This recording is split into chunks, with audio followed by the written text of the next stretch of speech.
Okay, good evening, everybody. Welcome to another Medical Projects webinar. How is everybody this evening? Hope you're all well. My name is Mark Williams. I work here at Medical Projects, and we help students with their medical school application process and applying to medical school generally.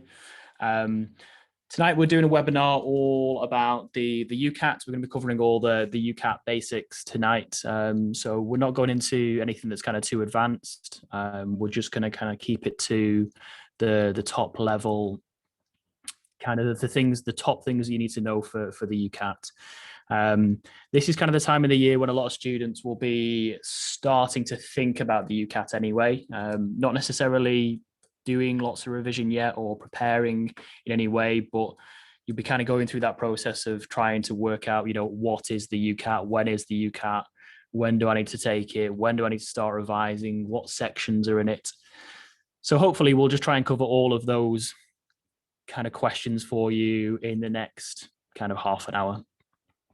We'll have about 20 minutes where we kind of talk about some of those things, and then we'll open it up to you guys so you can ask as many questions as you want in the kind of the next 25 minutes. We always aim to kind of finish the webinar before 8 o'clock. We appreciate that taking an hour out of the evening is a good chunk of time, so we'll stick to an hour and we'll try not to run over that. We will be kind of sending out the slides and a recording of this as well in the next kind of 48 hours. So check your emails for that. And for the Q&A section, we'll be using the actual Q&A function that's on Zoom. So down at the bottom of your screen, you'll see a Q&A button. So if you have any questions that you want answering, that's the place to type them. And there's an upvote system on there as well. So if somebody else has asked a question that you would like answering as well, if you just hit the thumbs up button, it kind of brings the most popular questions to the top. So we'll try and get through those most popular questions for you. We'll try and get through as many as we possibly can. We'll have a few poll questions as well. It just kind of gets the interactivity going and it helps us work out who's kind of tuned in today. And then we can kind of tailor the webinar a bit more to kind of whoever's kind of tuned in this evening. Cool. So I think the next slide is poll question number 1. So I'm just going to pop this up. It's all anonymous as well. So this one's just to find out kind of who's watching and who's watched before. Normally it's about 50% is their first time, and the other 50% have attended more than one. So we'll just give everybody a second just to vote on that one.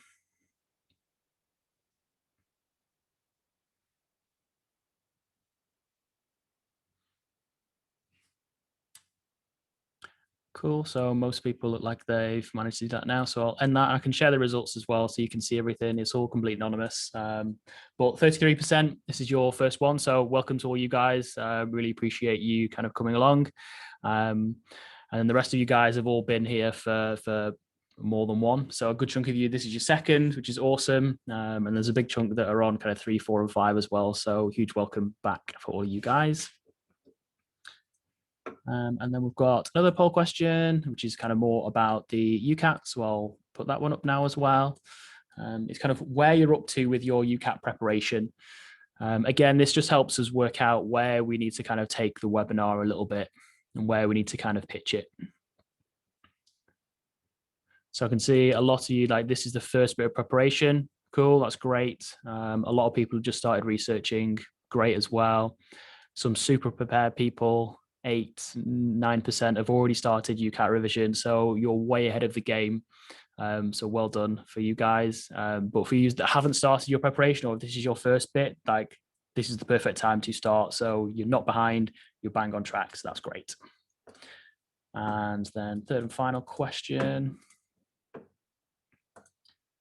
Just to get an idea of when you think you're going to be taking it. This just kind of helps us work out roughly what month people are going to be taking the UCAT or when you're planning to take it. Obviously, some of you are already putting not sure yet, which is absolutely fine. You're going through that research stage, so you'll work out when you need to take it in the next kind of couple of months. big chunk of people want to take it in August. Yeah, great. And then July and September, we're getting a few as well. So I'll share those results for you on screen. So yeah, chunk, not sure, but then a big chunk in August, which is absolutely normal. So that's great. Cool. So I guess this would be a great time to introduce Minnie. If you have been on webinars before with us, Minnie's a long-standing presenter with us. Hi, how are you doing? Hello, I'm good, thank you. How are you? Yeah, I'm very good, thank you. UCAT, it's often quite a scary prospect for a lot of students. Did you kind of find it scary back when you took it, or was it? Yeah, okay, Yeah, fine. definitely. It's such a huge, important part of the application process. And it's like the first step as well. It's that first hurdle. Yeah. So you want to do as well as possible before, cracking on with personal statement interviews and stuff. So it's a good start being here and preparing early, and yeah, really good start. And because you want to do well on it, you want to, get that good start and start off, Yeah, definitely. So we're going to cover some of the basics of kind of when it is, what it is, and things like that, and then we'll open it up to questions at the end. So I'll kind of hand over to you now for a little bit, and then I'll kind of jump in with questions when I see them from the students as well, if that's okay. Sounds good. Let's go for it. Okay. So yeah, basics first. So what does UCAT stand for? University Clinical Aptitude Test. So this is the big exam that you all know you have to do to take to do medicine. Well, for most universities in the UK, some of them offer the BMAT, which I think we'll probably go over on another, some of our articles or webinars. But this is one that most of them ask for. It's the same for, I think, dentistry and I think vet med as well. So some of other people in your sixth form might be taking them for other things, but yeah, it's a really big part of the application process. So it's made up of 5 different sections. So you've got your verbal reasoning, decision making, quantitative reasoning, abstract reasoning, and situational judgment. And I'll go through each of those individually a bit later on, but that's the basic structure for now. It's a computer-based test, which is something that you're probably not used to doing most of yours, sat at a desk in a big exam hall. So it's a bit of a change, something to, get used to, trying to get faster at keyboard and mouse. But yeah, it's exciting. And then they're done at test centres around the UK. So basically you'll pick your location near enough to you and your date when you're doing your application. So I didn't realise I'd be sat with people doing their driving test and stuff. I thought I'd be in a big room of everyone doing a UCAT at the same time. It was not the case. So just to warn you, because I did not know that. So yeah, it's quite an interesting setup, to say the least.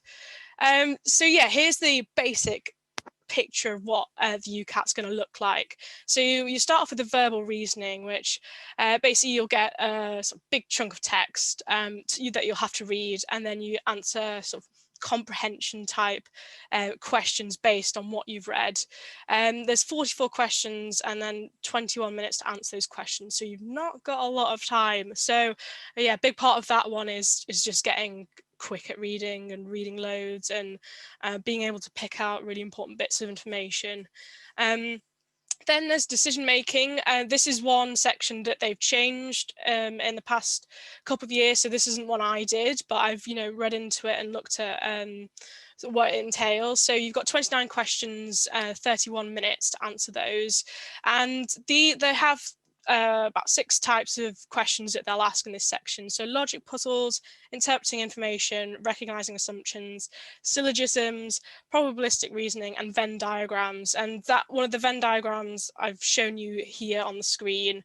So it's kind of like puzzles that you'd almost see in on Facebook and those weird logic ones where Steve and Adam are in a line, and then they'll give you information about one, is stood behind 2 people and who's in front. And there's quite interesting ones that I think be quite nice to practice and just get to grips with these different types of the questions that they ask. And and I think once you sort of get the types of questions down, you know, they're not going to sway too much. So yeah, practice, practice, practice. Quantitative reasoning, so 36 questions, 24 minutes. So again, not very long to answer each question. So you've got to get fast. So for this one, you get tables or with numbers in, or graphs and charts, and then they'd ask you sort of questions, maybe ask you to get a percentage or something like that. So again, there's only a certain amount of types of questions that they can ask you, so it's just doing loads of practice questions, getting fast with the calculator, which I'll talk about later on. And then abstract reasoning, this is one that scares loads of people, and it terrified me at the start because it's just something that, you know, you've never have come across. So 55 questions in 13 minutes is definitely not a lot of time as well. So yeah, you'll see with the UCAT, most of it's about speed. It's about just answering the questions and then just using what little information you've just sort of grasped to just, you know, take a really good just throw yourself out the question, really. So this is sort of identifying patterns. So this you can see the shapes that I've got on the bottom of the screen there. It's about picking up how do they relate to each other, and it's, yeah, it looks really scary, but I think again it's just practice, and there's certain amount of patterns that they will use again and again. So the more you do, the more you'll pick up. It's all about pattern recognition. Medicine is all about pattern recognition. You'll see patients coming in with the same set of symptoms, you've probably got the same thing. So, you know, that's sort of what it's getting at, although it does look a bit strange when it's, you know, represented like that. And then situational judgment as well. This is a bit different than the other ones. This is scored separately, and I'll talk about that later, but it's 69 questions in 26 minutes, and it's responses to real world scenarios. So be something like you're a junior doctor or you're a medical student, and you've walked in to find a nurse who's you know, drinking alcohol while she's on shift. What do you do? Do you speak to a senior? And yeah, it's sort of, what would you do? Most of the time it's common sense, really, but there are tricky ones, and yeah, it's just practice, seeing as many questions as you can, and then seeing the patterns, and then getting the hang of that. So yeah, as I was saying, the scoring's a bit weird with the UCAT. So verbal, quantitative and abstract, you'd just get 1 point per question. Decisions, some of them may have multiple questions per bit of information that you get. So you get 1 point for each question, but you wouldn't, if you got 1 out of 2 right, you'd still get the point for that question. It's not like, you know, if you got only 1 right, you'd lose both. And then these scores are converted from raw marks into a 300 to 900 point scale, just because all the sections have different amount of questions in, so it's all to basically get them in a uniform sort of scoring system, and then that will give you a total score out of 3,600. And there's no negative marking as well, which is really nice, considering that, you know, when it's getting down to crunch time at the end, you've got no time left, you can just guess. So yeah, and then situational judgment, as I was saying, it's a bit different to the other sections. So you'll get full marks for a correct answer. So there'll be 1 answer that is definitely top one, and then you'll get partial marks for answers that they deem probably appropriate to do, but not the most ideal. So you still get awarded for that, which is quite nice. And then those marks are then converted into bands. So you've got bands 1 to 4. So as you can see, the definitions are there. So you're obviously aiming for band 1, but you know, obviously it's a difficult section. So and universities use the situational judgment in different ways. Some will cut out everyone that's got band 3 and below. Some will just add extra marks, if you've got band 1, you'll get more marks than someone that's got band 2, 3, 4, so on. So yeah, and then I think I was just going to say the scoring, they love to make scoring complicated in medicine, but kind of as a student that's taking it, just to simplify the process, you just need to strip it back to focusing on each section and maximizing your score in each section. Yeah. So there's the breakdown of all the scores from all the sections on the UCAT website. Should I just share my screen and just like quickly Go show for that? it. I'll Is stop that all sharing right? mine. Yeah. 1 second. Let me find the right one. Do-do.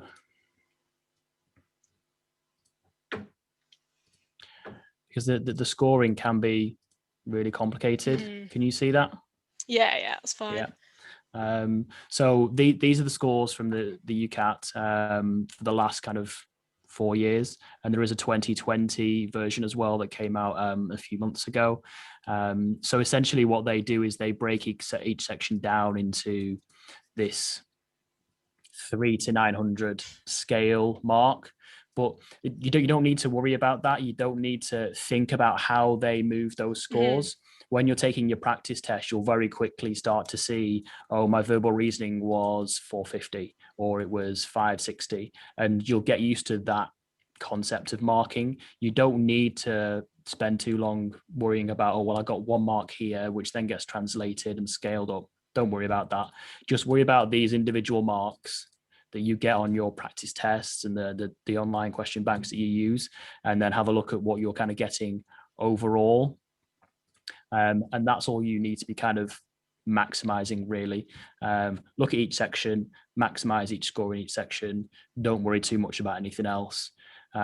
Ideally, with your situational judgment test, band 2 or band 1 is what you're aiming for, and you keep it that simple, and it will make your life a lot less stressful, because it looks complicated even talking through it, but we just need to make it super easy for everybody, because it's just not necessary. Like, I don't know why they score it like this. It's unnecessary. So just focus on these little bits here.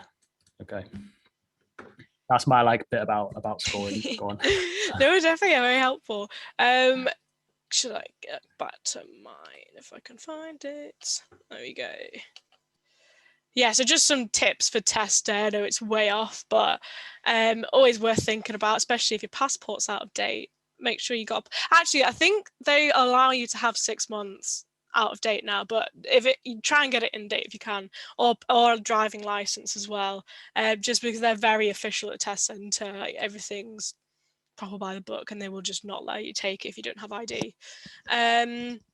In terms of note taking, they won't let you take anything in. So basically, they'll sit you down at the computer, and you're in a little booth, and they'll give you laminated notebook, basically a kind of whiteboard thing, with a pen, and they'll check the pen's working beforehand, and you can check, just so you're not stuck with not being able to write. So I'd suggest try and practice with that. Try and just have like a plain sheet by you when you're practicing, and get used to that. Calculator as well, you're not allowed a calculator, but there is an on-screen calculator. So I'd suggest practicing on the official website. They'll give you just basically how it's set up on the day on the computer, and then you can use keyboard and mouse to type in. So the number pad on the keyboard, or just clicking the numbers with your mouse cursor. It's quite difficult to get used to at first. So that's one of my big tips, would be just to get fast with that, especially with how little time you've got on the quantitative reasoning. You really need to be quick with typing those numbers in. You can request, sorry. I was going to say, yeah, practicing with a keyboard that actually has a number pad as well. So my keyboard here doesn't have a number pad. It's got the numbers across the top. So I mean, if I was going back and taking the UCAT, I'd get a keyboard with the number pad that's kind of adjoined to it. They're relatively cheap on Amazon, but just for that muscle memory and that practice, I'd practice it on one of those and get quick at it, because it'll save you so much time compared to using those kind of numbers that are in a line. So much. Yeah, it's a really good point. And yeah, in terms of sort of blocking out distractions, you can request earplugs and headphones. You can't use your own, obviously, in terms of they don't want anyone cheating, but I was taking my driving test recently and some guy next to me was shouting. So yeah, it's always worth, if someone's distracting you then asking for something, you just pop your hand up. There's no break in between sections. So you will just do the 2 hours straight through, basically. You do get 1 minute to read the instructions. So take a little bit of a breather there, compose yourself, because you'll have read the instructions a million times because of practicing. And yeah, so if you need to use the toilet, you can't pause it. So like go beforehand. And then, yeah, so you need to put all your belongings in a locker as well before you start. So that means food and water as well, which is a bit annoying. So just, yeah, make sure you're hydrated beforehand. You might be able to ask at the test centre if they can provide you with maybe a glass of water if you really need it. But yeah, it's just something to consider before you go. Okay, so just some important information for you. So total exam time is 2 hours. So all those sections added up plus the 1 minute reading time is 120 minutes. They have the UCAT SEN, which is if you have any sort of special educational needs, they can add half an hour on for you. I think it's just look on the website and when you're applying, just saying that you need extra time, and they can give you that. And I think there's some way you can have even more as well. So have a look there if that's something that you normally have when you're doing your exams. You will get your score immediately after the test. This is something I didn't know when I did it, and I was very much shocked when they gave me a piece of paper with my result on, which was quite nice because I wasn't nervous when I got it because I didn't know I was getting it. But just, yeah, be aware that, it'll be in an envelope and you maybe don't want to open it in front of, the whole test centre, or go sit in the car and open it there. You can also get the results online if you want to. If you maybe lose the piece of paper, you can just log into your account on I think it's the Pearson website where you register. You don't need to send the scores to the university directly. The UCAT does that for you. So once you've done it, you don't really need to worry about it, and you just do UCAS and then they'll sort it for you. So that's quite nice. It's £75 inside the UK and £120 outside the UK. So yeah, that's just cost to be aware of when you're applying. Key dates. So registering for an account opens in 2nd of June, but you can't book until 28th of June, so that's when test booking begins. Testing starts the 26th of July, and then make sure you've registered and booked stuff by 22nd of September. There is a final booking deadline on 28th, but I'd say you just don't leave it that late. And then the last testing date is the 29th of September. So yeah, I'd say try and book yours for then, because you don't know what's going to happen on that day. If you book it for the 29th of September and you're ill, then you've got no second chances there to move it to a later date. So even if you want to do it later, give yourself maybe a week or two leeway in case you do need to move it.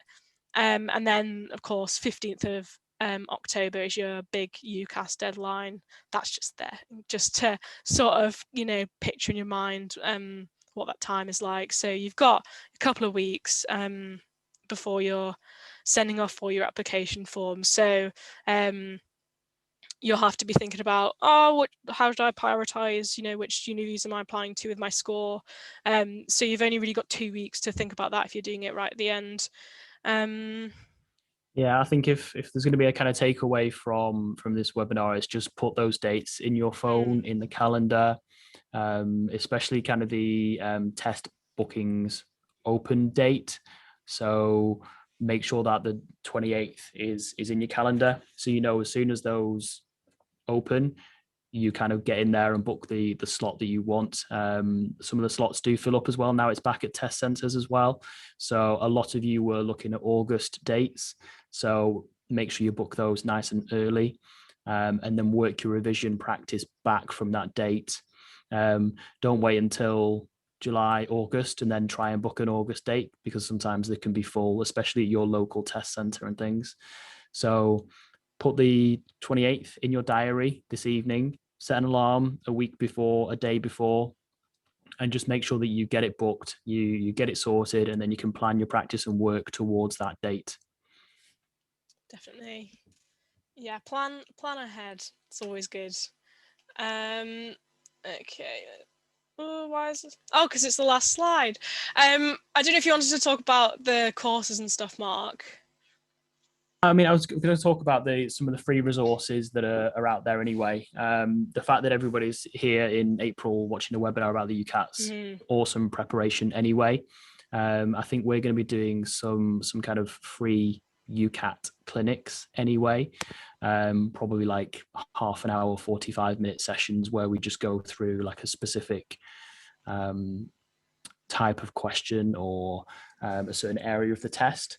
So we'll have some free courses up on the kind of the webinars area of the website anyway. There's quite a lot of free question banks already out there as well. Literally all you have to do is Google free UCAT question bank and you'll find loads of them on there. I'd 100% recommend starting with all those kind of free question banks as well, and just get that kind of groundwork in there. There's some kind of paid versions of things as well. So there's people like the Medic Portal or Medify, 6Med that have great online question banks as well. They're the kind of the next tier up, the kind of the paid for ones. Or there's kind of the level above that, which is more kind of in-person UCAT sessions as well. So we have a UCAT crash course and we have a UCAT masterclass as well. And essentially they're aimed at kind of two different areas. So it's kind of getting you from good to great in the crash course and then great to the super top marks in the masterclass. I think I've actually got a little video of the crash course actually. I might just kind of put that on. Let me see if I can share this. There's also books as well. I'm sure that if you guys go on sort of Facebook Marketplace or they'll have people giving away secondhand books that have maybe done a UCAT last year. That's always a really good shout if you like something physical to have. Yeah, I think you said you used was it the 600 600 questions? UCAT questions. I think it's now 1,200. That book's Oh, grown in size in the last few wow. years. So yeah, so you've got several tiers. You've got your free question banks. You've got your kind of your paid question banks. You've got your books, and then you've got this kind of next level tier, which is more kind of one-to-one or kind of group tutoring. So I'll quickly pop this on. Do you want to just give me a thumbs up if you can hear it, Minnie? Just so I know whether it's playing or not. Are you taking the UCAT this year? Baffled by abstract reasoning, stumped by verbal reasoning, or utterly confused by the situational judgment section? Don't worry, our expert mentors are here to help. Our UCAT Crash Course is a live and interactive day where we break down every single section for you. We will teach you pattern recognition strategies, quick logic tricks, effective scanning methods, expert timing structures, and many more proven tools to boost your UCAT score. And you might be thinking, why don't I just use an online question bank? These work great for some students, but we believe teaching from an expert who can personally support you and provide detailed explanations for the specific questions and sections you need help with is much more effective. So, if you want to learn from the best, boost UCAT score, and smash your medical school application, join our UCAT Crash Course today. Cool. That's my only little sales pitch for the whole webinar. So if you do want kind of extra help with that, just let us know. I might see if I can find like a discount code to put in the chat as well. But yeah, loads and loads of free resources. And then there's a range of paid things as well. It's up to you kind of where you sit and what you choose. But we will have that full range from free things all the way up to that extra support if you need it as well. Cool. I think this is probably a good time to literally just open up to the Q&A if you want. Let's do it. Let's see if we can find some questions. Cool. So the first one from Katie is, how long should you give yourself to revise for the UCAT? I'd say I don't know how exams are working this year, and I don't know if you do it. It was ASs when I was doing an AA2, so I waited until I'd finished my AS exams, and then started after that. So maybe give yourself a couple of months, and then just do a little bit every day. Like, you don't need to sit down and revise for 2 hours, 3 hours. Just do 10 questions or 20 questions a day, and because I think you'll pick up more that way than if you just are trying to cram loads of stuff in. It's just picking up patterns. So the more you do over a period of time, the more it'll just click with you. So I'd keep a couple of months. It doesn't need to be any way more than that, really. Yeah, there's always that kind of group of students every year that say, oh, you can't revise for the UCAT, and somehow that seems to float around every single year, but that's not true. You have to practice for the UCAT if you want to get an average or above average score. You have to practice no matter what, and we normally recommend 6 to 8 weeks of not having to cram lots of things in. If you leave it kind of 4 weeks or less, then there's a lot of sections there to cover. That only gives you a week, maybe a little bit less, a week per section, which is just not enough time. So 6 to 8 weeks, and make sure you're really structured with your revision. Like you said, just doing a little bit every day. Next one is best resources for the UCAT.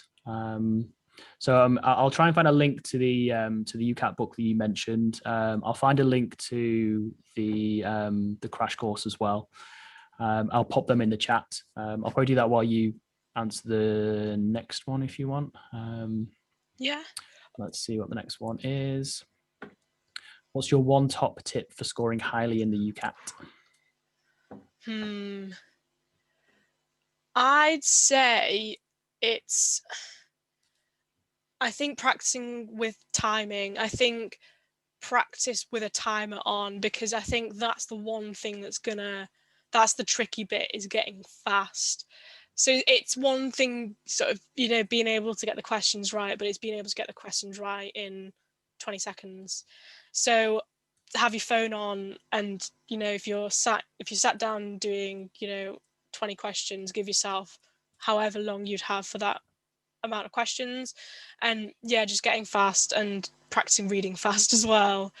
Like, just read loads of stuff, read books and magazines. I think the more you read, the quicker you'll get sort of that verbal reasoning bit, which is the one that people tend to score lowest on. Sorry, that's 2 there, but oh well, bonus. Yeah, time is actually the biggest challenge, and it's the thing that we create strategies in the course to manage your time. Anyone can get good at answering the questions with enough practice. Anybody can score highly on the UCAT if you had 4 or 5 hours, but it's knowing and managing your time through each of those sections that's really important. Question banks can kind of teach you that sometimes, but sometimes you need somebody to kind of show you, like, this is how to manage your time, which is always one of the big things we talk about, actually. Definitely. I'm just going to pop some of the free resources links in the chat as well.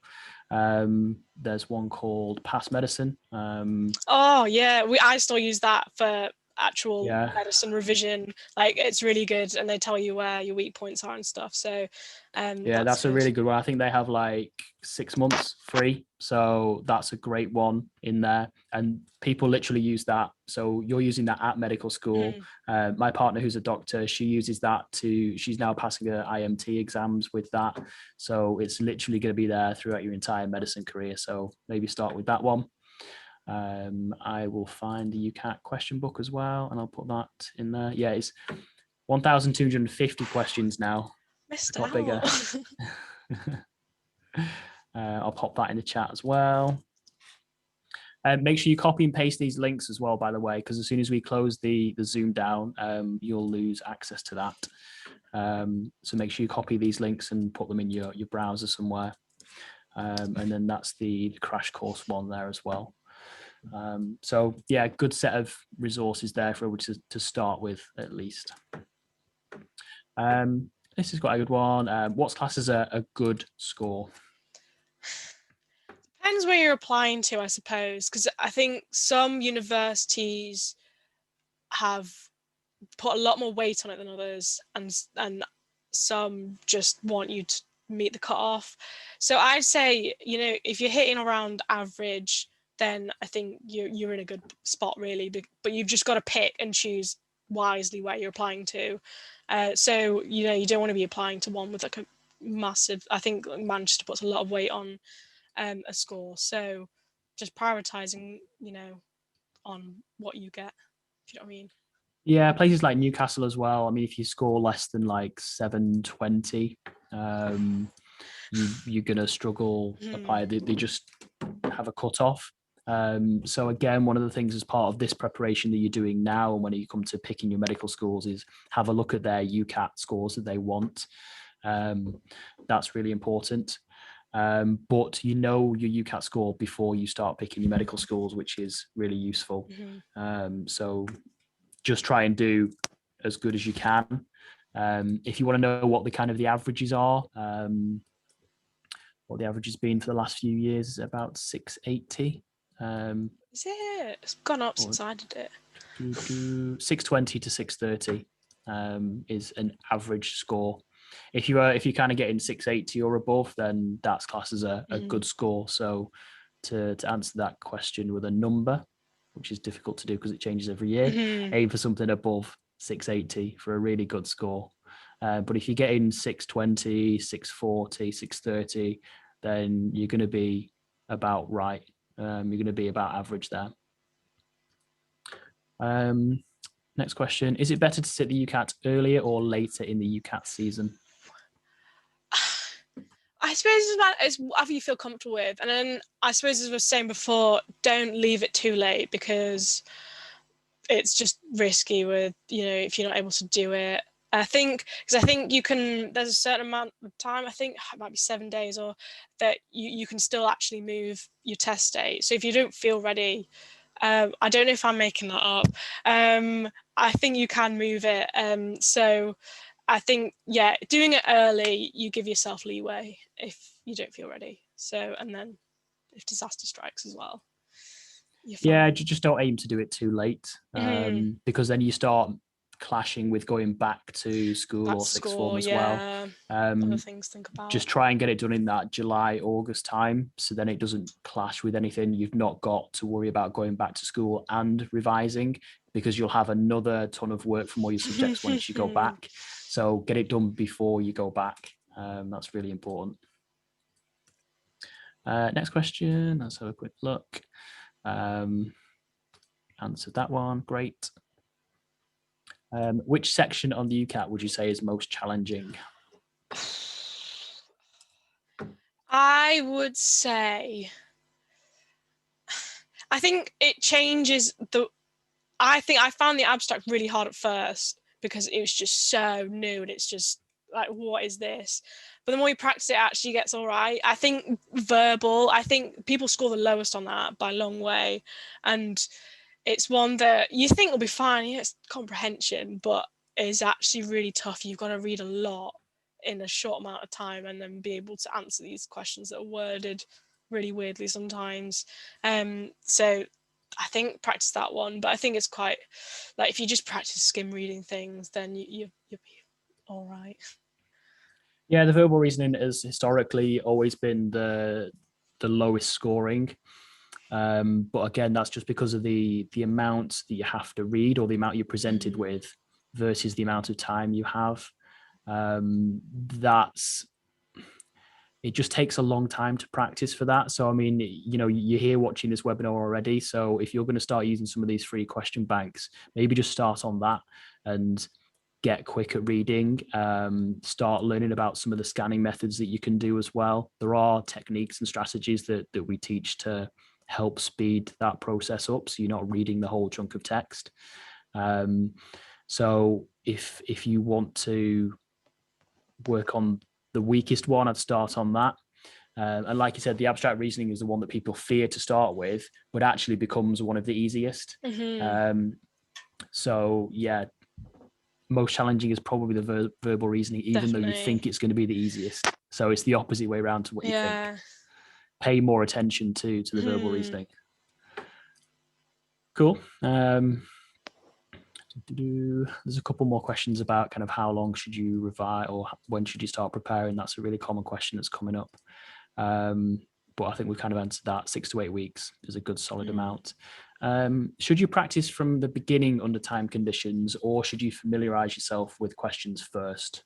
Oh, I'd say, yeah, familiarize yourself. I'd say give yourself a good couple of weeks to get used to the questions. But yeah, as it does sort of ramp up, then I'd say definitely timing. Because I think once you've got the types of questions down, I think then that becomes fine. I think it's when you're actually sitting the exam, the tough bit is when you've got a minute left and like 10 questions to do. I think that's the tricky bit. So yeah, get familiar first, and then work up from there with the timings. Cool. That's more. What happens if you fail the UCAT exam? Well, you're not going to fail it. You'll just get a slightly lower score. But then you can maybe look at universities that don't take the UCAT into account, or you can switch strategy and maybe look at a BMAT university if you know that you kind of missed the. If you're not going to be scoring very highly, I'd do a hybrid of ones that don't take it into consideration or very low, and maybe try and take the BMAT to boost your scores there. Agreed. Yeah, and I think the BMAT's a very different exam as well. So if UCAT's something that you find difficult and it is a really weird exam, then BMAT might suit you more as something you can revise for a bit more, and yeah, just smash that and go for those universities instead. How many hours per day should you be revising for the UCAT?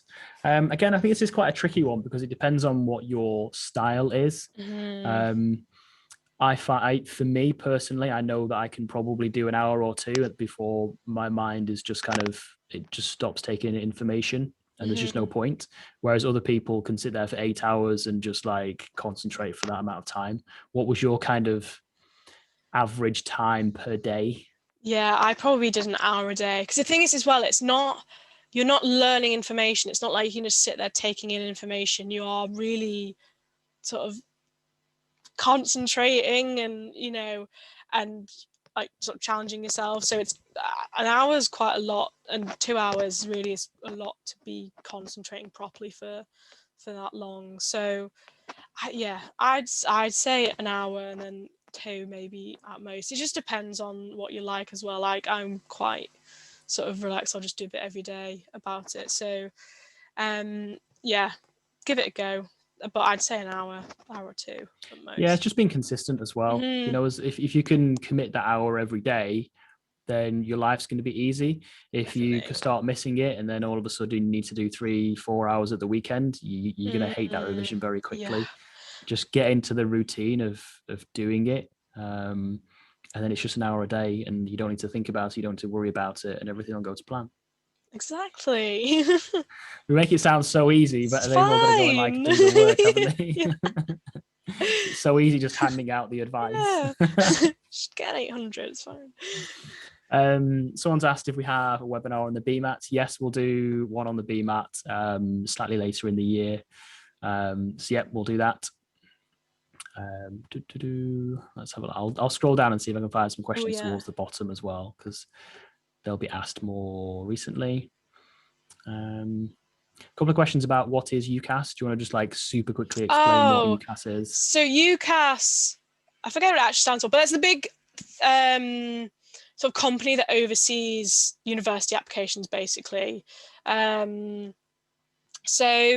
they're the ones that you'll go through to basically do all your medical school applications. So you'll put all your grades on there, all your personal information, send your personal statement through them. You send them, well, UCAT will send them a UCAT score, and they basically, it's a sort of middleman between you and the universities. So you'll get your offers through there, you'll get on results day, it will come up with you got into so and so. But yeah, UCAS is like the big thing when you go into your second year of sixth form. It's like all you ever hear is UCAS, UCAS, UCAS. So you'll hear a lot more from them soon enough. Yep. Someone else has asked, can you resit the UCAT? Not in the same year. I think you have to wait until the next application cycle. So you either apply that year with, whatever you've got, or do the BMAT, or you take a year out and then do it again. Yeah, which is another reason why there's quite a lot of pressure on it, which just means you need to start preparing and be really structured with your revision for it. Yeah, you get one chance, but as long as you've done your prep, you should kind of know where you're going to be at with it. Yeah. Cool. We'll find another couple of questions because I know we're coming up to kind of nearly 10 to 8 now. So do you need to be good at maths to take the UCAT, or to be good at the UCAT? No, I don't think so. I think the quantitative reasoning does put a lot of people off that aren't mathsy, but it's sort of it's not algebra, it's not anything like that. It's stuff that you've done in, sort of early high school. It would be percentages and fractions and looking at graphs. It's nothing that sort of you can't do. It's the time restrictions that's a difficult bit. That's where people struggle. So get used to the questions and then practice the timings, but honestly, it's not mathematically challenging, if you get me. Yeah. Cool. I'm just going to pop a few more resources in the chat as well. So far I've put there's a free question bank there. There's the book that you used when you were kind of revising.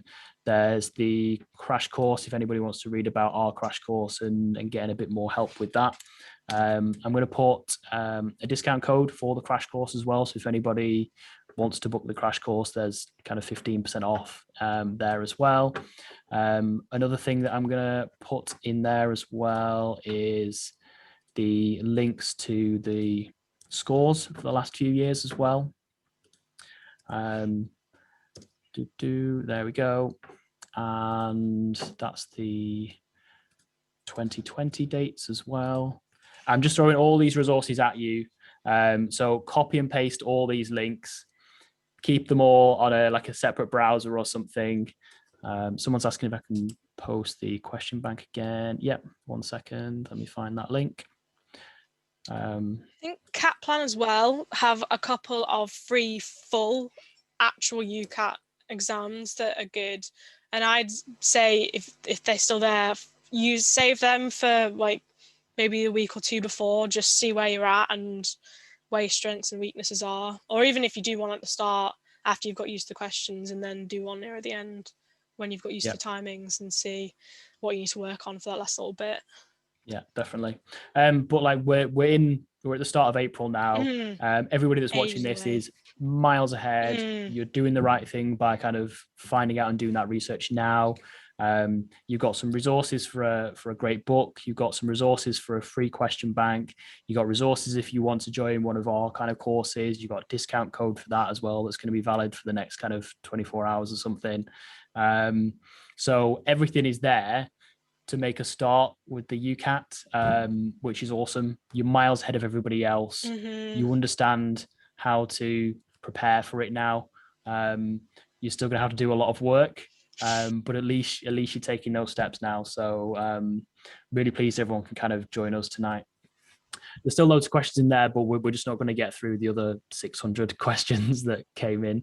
But hopefully we've managed to answer the most popular ones as well. We'll be back in a couple of weeks with another webinar. So check the website out for that as well. Really appreciate you joining us as well, Minnie.